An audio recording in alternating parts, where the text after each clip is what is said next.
हमारा मानना है कि मौजूदा वक्त में समाज का कोई ऐसा तबका नहीं है जिसको अपनी लड़ाई सिर्फ अपने लिए और सिर्फ अपने दम पर लड़ने की ज़रूरत है। हम जिस दौर में हैं, जिस वक्त में हैं, उसमें हर डिस्कोर्स में एक इंटरसेक्शनैलिटी है। इंटरसेक्शनैलिटी कहने का मतलब ये है कि अगर हम सुरक्षा की बात करें तो सुरक्षा किसी एक तबके की नहीं, पूरे समाज की ज़रूरत है। अगर हम गरीबी उन्मूलन की बात करें तो ये किसी एक जेंडर के लिए नहीं, बल्कि ये सभी जेंडर पे लागू होता है। और अगर हम किसी भी तरह का समूह उसको ट्रेस करने की कोशिश करें सोसाइटी में, तो हम उसमें एक इंटरसेक्शनैलिटी को देखते हैं। इसीलिए हमारा मानना है कि आज के वक्त में जो आंदोलन अलग अलग हो रहे हैं, उन आंदोलनों को मिलाने की ज़रूरत है, उनको इकट्ठा करने की ज़रूरत है। मतलब विद्यार्थियों का आंदोलन है, लेकिन वो महिला अधिकारों का भी आंदोलन होना चाहिए। किसानों का आंदोलन है, लेकिन वो महिला सम्मान का भी आंदोलन होना चाहिए। इस देश में चाहे आदिवासी आंदोलन हो, दलित आंदोलन हो, विद्यार्थी आंदोलन हो, किसान आंदोलन हो, मजदूर आंदोलन हो, किसी भी राजनीतिक दल के जितने भी फ्रंट हैं, जैसे अगर हम अपनी पार्टी भारतीय राष्ट्रीय कांग्रेस की बात करें तो हमारा विद्यार्थियों का फ्रंट है एनएसयूआई, नौजवानों का फ्रंट है यूथ कांग्रेस, महिलाओं का फ्रंट है महिला कांग्रेस, किसानों का फ्रंट है किसान कांग्रेस। हमारा मानना है कि इन सारे फ्रंट को एक साथ मिल करके, एकजुट हो करके ऐसे काम करना चाहिए जैसे लोकतंत्र के 4 स्तंभ होते हैं। हम सबको एक एक स्तंभ के रूप में काम करना चाहिए, मिल करके काम करना चाहिए। इसीलिए आज जब मैं आपके बीच यहाँ मौजूद हूँ तो भाषण देने के लिए नहीं आया हूँ।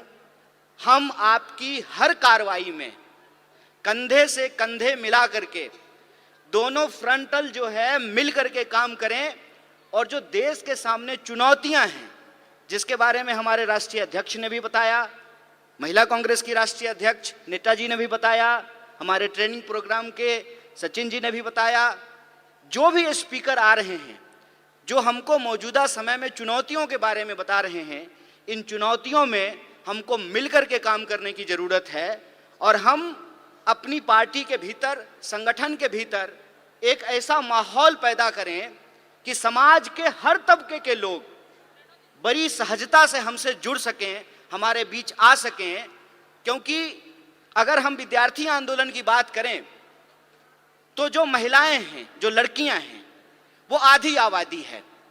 और अगर हम अपनी मीटिंगों में, अपने संगठन की संरचना में, अपने प्रोग्रामों में अगर उनको प्रॉपर जगह नहीं देंगे, उनके लिए एक कंफर्टेबल माहौल नहीं पैदा करेंगे, ऐसा पॉलिटिकल कल्चर नहीं बनाएंगे कि वो सहम जाएं, वो आगे ना आएं, इसका मतलब विद्यार्थी होने के नाते, विद्यार्थियों का संगठन चलाने के नाते हम समाज की जो आधी आबादी है उसको इग्नोर कर रहे हैं। इसीलिए मैं जब आपसे बात कर रहा हूं तो आपसे ये आग्रह कर रहा हूं कि आपके यहाँ जो विद्यार्थी हैं, जो आपके संगठन से जुड़े हुए हैं, आप उनको हमसे जोड़िए और हम उनके साथ काम करके इस देश में नए तरीके का स्टूडेंट मूवमेंट खड़ा करने का काम करेंगे, विद्यार्थियों के एक तबके को आगे बढ़ाने का काम करेंगे।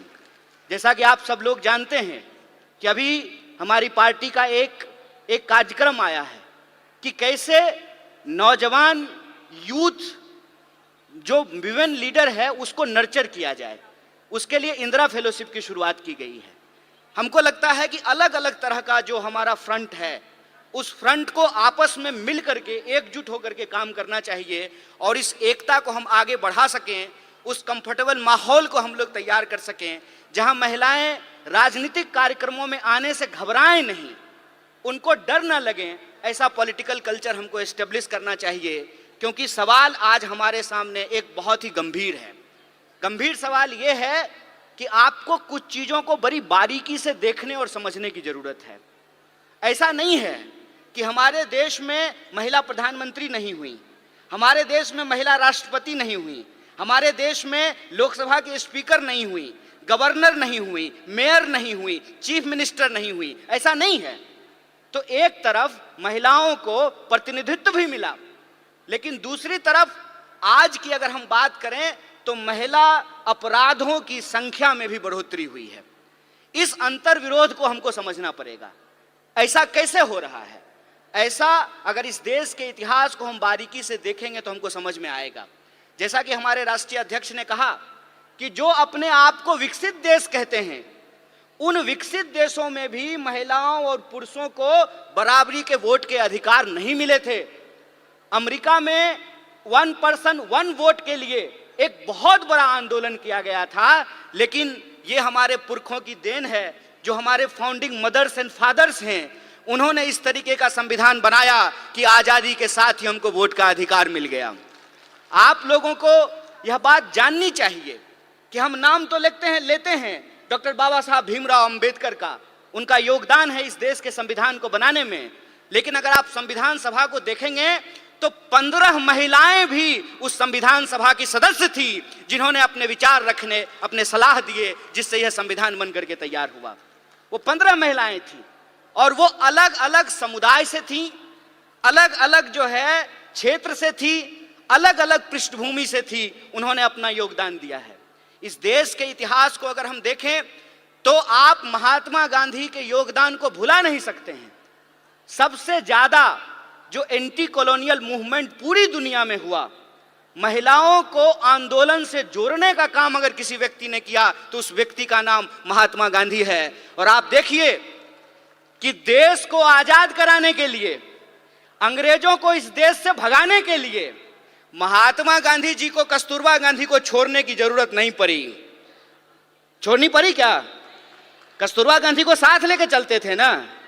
और एक आज के प्रधानमंत्री हैं, कहते हैं कि हमको देश की सेवा करने के लिए पत्नी छोड़ना पड़ा। हाय रे बेईमानी।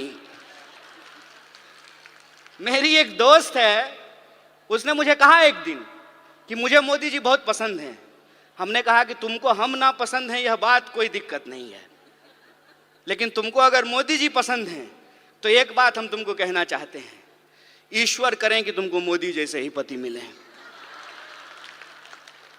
दूर से बात बहुत अच्छा लगता है, अपने पे जब अगर बात आ जाए तो उसका असर समझ में आने लगता है। आप मुझे बताइए, जो महिलाएं ये कह रही थी कि बृजभूषण जी ने कुछ नहीं किया, रह पाएंगी बृजभूषण के साथ? जीवन बिता पाएंगी उसके साथ? हमारे समाज में जो आज हो रहा है उसको हमको बहुत गंभीरता से समझने की जरूरत है। जो अधिकार हमको एक एक करके बिना लड़े मिल गए, इस देश में समान वोट के अधिकार के लिए कोई महिला आंदोलन नहीं हुआ। जब संविधान लिखा जा रहा था तो वोट का अधिकार दे दिया गया। इस देश में संविधान सभा में 15 महिलाएं शामिल होंगी, इसके लिए कोई आंदोलन नहीं हुआ। महात्मा गांधी ने अपने इनिशिएटिव से, उस वक्त जो है हमारा अखिल भारतीय महिला संघ नहीं था, महिला कांग्रेस नहीं था उस वक्त, लेकिन गांधी जी ने महिलाओं को घर से निकाल करके अपने आंदोलन में शामिल कराया। और आप जानते हैं, शराबबंदी के खिलाफ जो पिकेटिंग का आंदोलन होता था वो पूर्ण रूप से महिलाओं का आंदोलन था। महिलाएं जाती थीं और शराब की दुकानों को बंद कराती थी। महिलाओं को राजनीति की मुख्य धारा में लेकर के आए, ये एक प्रोग्रेसिव सोच थी। प्रोग्रेसिव सोच के चलते संविधान सभा का ऐसे निर्माण हुआ जिसमें महिलाओं के प्रतिनिधित्व को सुनिश्चित किया गया। और यह प्रोग्रेसिव डेमोक्रेसी थी कि अमेरिका में आज तक, अमेरिका कहता है ना कि हम दुनिया का सबसे मॉडर्न देश हैं, मॉडर्निटी का ठेकेदार हैं, अमेरिका में आज तक कोई महिला राष्ट्रपति नहीं बन पाई है। और हमारे यहाँ महिला राष्ट्रपति बनी और उसी आधार पे भाजपा को कहने का यह हक मिला कि हम एक आदिवासी को राष्ट्रपति बना रहे हैं। बोलिए, लेकिन प्रश्न यह है आज हमारे सामने कि एक आदिवासी को अगर इस देश का राष्ट्रपति बनाया गया है तो मणिपुर में जब अत्याचार हो रहा था तो माननीय राष्ट्रपति ने अपने मुंह पे क्यों चुप्पी साध रखी है? यह राजनीतिक चुनौती है। इस राजनीतिक चुनौती को हमको समझना पड़ेगा और हम यह बात समझें कि विंग बनाने का यह मतलब नहीं होता है कि हम गुलदस्ता हैं, कि नेताजी आने वाले हैं तो 4 महिला को बुला करके वंदे मातरम गवा देते हैं। हम गुलदस्ता नहीं हैं कि भीड़ में जो है आप आगे में 4 लोगों को बिठा करके हमको सजा दीजिएगा। हम तेज पत्ता हैं कि बिरयानी में ऊपर से डाल दीजिएगा और जब खाने लगेगा तो निकाल दीजिएगा। यह प्रतिनिधित्व का सवाल है। प्रतिनिधित्व के सवाल को हमको सीरियसली लेना पड़ेगा और अगर हम सीरियसली लेते हैं तो प्रश्न आता है पॉलिटिकल कल्चर का। आपने देखा सारी जो एंकर हैं वो टीवी पे क्या कर रही हैं? वो कह रही हैं कि मणिपुर पे आप बोल रहे हैं, राजस्थान पे नहीं बोल रहे हैं। अरे राजस्थान क्या, दुनिया के किसी कोने में अगर महिलाओं के ऊपर कोई अत्याचार होगा तो बिना किसी राजनीतिक लाग लपेट के उसके ऊपर सवाल खड़ा करेंगे, उसके खिलाफ बोलेंगे ये हमारा हक है। आप ये व्हाट अबाउट रीच कर रहे हैं।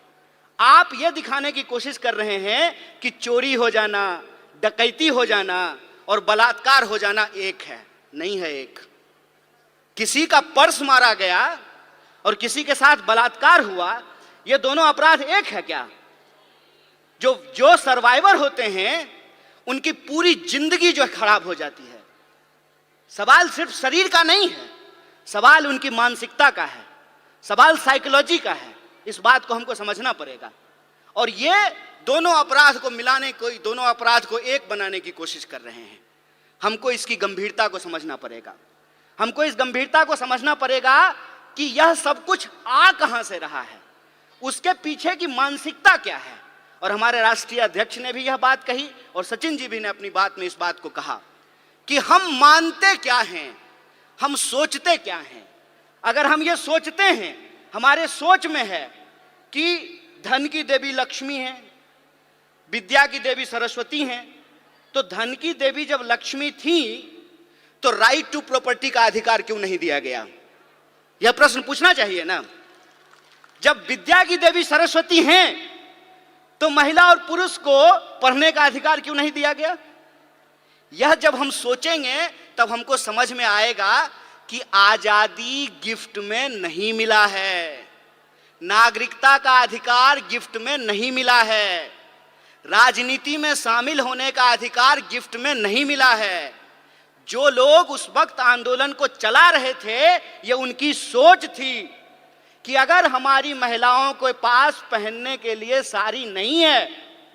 जब कस्तूरबा के साथ गांधी गए चंपारण तो कस्तूरबा से गांधी ने पूछा कि ये बताओ कि हमारे प्रोग्राम में महिलाएं क्यों नहीं आती हैं? तो कस्तूरबा ने बताया कि इतनी ज्यादा गरीबी है कि बाहर जाने के लिए एक ही साड़ी है, सारी महिलाएं एक बार बाहर नहीं निकल सकती हैं, तो सारी महिलाओं को छोड़ करके कोई एक बाहर नहीं आना चाहता है। और एक कहानी बोल करके मैं अपनी बात को समाप्त करूंगा, उससे आप वस्तु स्थिति को अपने आप समझ जाएंगे। एक बार मेरे घर में शादी थी, सारे मर्द को बारात जाना था। ये आज शुरू हुआ है कि अब जो है बेटे की शादी में मां भी बाराती बनती है और बहन भी बाराती बनती है। पहले ये नहीं होता था। मेरे बचपन में जो मुझे याद है कि जब शादियां होती थी घरों में तो सारे मर्द चले जाते थे और सारी औरतें रुक जाती थी। मेरी तबीयत खराब थी और मैं उस दिन जो है बारात में नहीं जा पाया। बुखार था बहुत तेज और घर में मैं सो रहा था। कुछ देर के बाद मैंने ये देखा, जब बारात चली गई है तो हमारे घर में गाने की आवाज आ रही है, थालियां बज रही हैं, ढोलक बज रहा है और लोग गा रहे हैं, नाच रहे हैं। कौतूहलता बस, आउट ऑफ क्यूरियोसिटी, मैं जाकर के चुपचाप दरवाजे के पास जाकर के देखने लगा और मुझे इतना आश्चर्य हुआ कि जिस मां ने मुझे 9 महीने पेट में रखा, अपनी एक एक सांस दी, खून दिया, पसीना दिया, 9 महीने पेट में रख करके पैदा किया, रोज खाना खिलाया, पखाना साफ किया, पढ़ाया लिखाया, वो मेरी मां गाती है ये मुझे मालूम ही नहीं था। वो मेरी बुआ जिसकी गोद में मैं पला, वो बुआ जो है डांस करती है मुझे पता ही नहीं था। और वो जो एक फोक कल्चर है, वो फोक कल्चर इतना मजबूत है कि वो वक्त मिलता था महिलाओं को अपने भीतर के श्रृंगार को प्रकट करने का, अपने भीतर के प्रेम को प्रकट करने का। जिस समाज में आपको आपकी भावना प्रकट करने का अधिकार नहीं हो, उस समाज में महिलाओं को राजनीति में लेकर के आना एक चुनौतीपूर्ण कार्य है। और हम जितना आगे बढ़ रहे हैं, यह जो विचार वाली बात है, जो ये कहता है निर्भया कांड के दौरान कि अगर वो उस बलात्कारी को भैया भैया कह करके माफी मांगती तो उसकी जान बच जाती, उसी मानसिकता के लोग जब आज सत्ता में बैठे हुए हैं, तो आपको लगता है कि निर्भया के न्याय के लिए जो कानून आया वो कानून बन पाता? वो कानून इसलिए बन पाया क्योंकि कांग्रेस का नेतृत्व सोनिया गांधी के हाथ में था। इस बात को याद रखिएगा। यह प्रतिनिधित्व का सवाल है, यह नेतृत्व का सवाल है कि अगर नेतृत्व इस देश में इंदिरा गांधी के हाथ में रहा, नेतृत्व सोनिया गांधी के हाथ में रहा, तो महिलाओं को आगे बढ़ने का हक मिला। और नेतृत्व आज एक ऐसे आदमी के हाथ में है जो पत्नी छोड़ करके भाग गया, तो महिला अधिकार का क्या होगा, इसको आप बखूबी समझ सकते हैं। इसीलिए मैं पॉलिटिकल कल्चर की बात कर रहा हूं। अपराध कहीं भी हो सकते हैं, अपराध छत्तीसगढ़ में भी हो सकता है, राजस्थान में भी हो सकता है, मणिपुर में भी हो सकता है, मध्य प्रदेश में भी हो सकता है, लेकिन अपराध के बाद पुलिस की कार्रवाई कैसे हो रही है, सरकार उस पर क्या बोल रही है, जिस पार्टी की सरकार है उसके स्पोक्स पर्सन क्या बोल रहे हैं, इस बात पे हमको ध्यान देना पड़ेगा। और कांग्रेस और बीजेपी के बीच में दल का फर्क नहीं है, विचार का फर्क है, इस बात को हमको समझना पड़ेगा। और अगर हम समानता में भरोसा रखते हैं, अगर हमको लगता है कि बलात्कारियों को मंत्री, मुख्यमंत्री, विधायक और एमपी नहीं बनाना चाहिए, तो 2024 का चुनाव कांग्रेस पार्टी के अस्तित्व का चुनाव नहीं है। 2024 का चुनाव हम महिलाओं के लिए, हम तमाम नागरिकों के लिए, इस देश के अस्तित्व का सवाल है, संविधान के अस्तित्व के सवाल है। इसको हमको समझना पड़ेगा। और जिन चीजों से हम जूझ रहे हैं, चाहे वो महंगाई हो, चाहे वो बेकारी हो, उन तमाम सवालों को लेकर के हमको घर घर जाना है। और जो संविधान ने जो हमको अधिकार दिया है, समान अवसर का, सम्मान का, एकता का, भागीदारी का, उसको हमको आगे लेकर के जाना होगा। और जो नारा आपने लगाया है, आधी आबादी पूरा हक, अपनी पार्टी और एनएसवाई के तरफ से इस मांग के साथ हम पूर्ण समर्थन में खड़े हैं और आप किसी लड़ाई में कंधे से कंधे मिला करके आपके साथ चलेंगे। इन्हीं शब्दों के साथ अपनी बात को खत्म करूंगा। शुक्रिया। इनकलाब जिंदाबाद। जय हिंद, जय कांग्रेस, जय महिला शक्ति।